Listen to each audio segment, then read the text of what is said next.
Another day, another vlog. Thank you Lord for this day. So, hi mga che! Welcome back again to my vlog! Medyo naging busy nga tayo sa nakarang araw kaya talagang hindi ako nakakapag-edit ng mga video ko. Ay rugo, baluyo naman mga chi. Malapit na kasing piyesta kami kaya abalang-abalaki talaga. Mga bandang alas 9 na nga pala to nang makita ko nga si tatay na nagbibilad nga ng mga dahon na gagamitin sa mga susumanin. Taon-taon talaga kada magpe-fiesta dito sa amin gumagawa talaga kahit pa konti-konting suman lang. Yung konti-konti na yun, Diyos ko, inaabot sila ng gabi pagpabalot pa lang. Bali heto, yung mga papaya nga pala na nahingi ni mother, babalatan ko na dahil wala pa naman akong gagawin ngayong umaga. Bali yung mga to nga, inuuna na talaga namin para hindi na sila masasabay sa dispiras ng piyesta kung saan nabibisi nga kami, di ba? Ay Rugone at Che, bala mo talaga, itas sobrang busy ka, dakal kayanda. Matrabaho din kasi yung gantong paggawa nga ng atsara kaya naman inuuna. Tsaka the more na tumatagal nga tong atsaran to, lalo sumasarap, aminin nyo. Hindi ko nga alam kung ilang kilo nga ng papaya to pero medyo marami-rami kasi kalahating sako. Mas pinili ko na lang nga na ako na lang yung magbalat kesa nga sa magkayod kasi nasusugat nga yung kamay ko kapag kinakayod ko. Tsaka isa pa, nakakatanggal nga daw ng kalyo sa kamay. Kaya yun, diba? Basta nakakaganda for the go.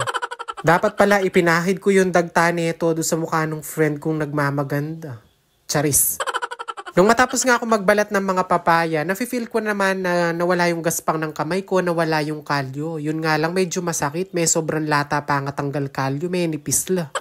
Tinanggalan ko na nga ng buto tapos binanlawan ko na din yung mga papaya. Tapos magpe-prepare na nga ako ng uulamin namin ngayong tanghalian. Dalawang bangus nga, nasakto lang yung laki yung nabili ni nanay sa tindahan kaya sabi ko papatisan ko na lang to. Nag-prepare na nga din pala ako ng gagamitin ko nga sa paggisa. Itong bawang, sibuyas, luya at saka yung kamatis na medyo nagmumura na ngayon.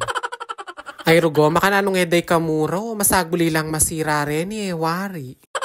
Hindi pa man nga nag-aalmusal yung mga pamangkin ko kaya naman niluto ko na nga itong ham na nakita ko nga sa ref. Nahati naman na kasi to kaya kako kesa naman sa masayang at hindi nila mapansin kung kailan pa to. Niluto ko na para makain. Dito nga sa pinagprituhan ko, doon na lang din ako magigisa. Tinuna ko na dito itong luya at golden brown ko nga to. Nung ma-achieve ko na nga yung kulay na gusto ko doon sa luya, sinunod ko na yung sibuyas, bawang at yung kamatis. Halu-haluin lang natin pala to hanggang lumabas nga yung aroma at malanta nga yung kamatis na nilagay natin kanina. Nung okay na, naglagay na nga din pala ako ng konting paminta para may konting anghang naman yung ating pinatis. Syempre, dahil pinatisan to, hindi natin pwedeng kalimutan yung patis na kahit hindi talaga ako nagpapatis lalagyan natin kasi nga pinatisan to.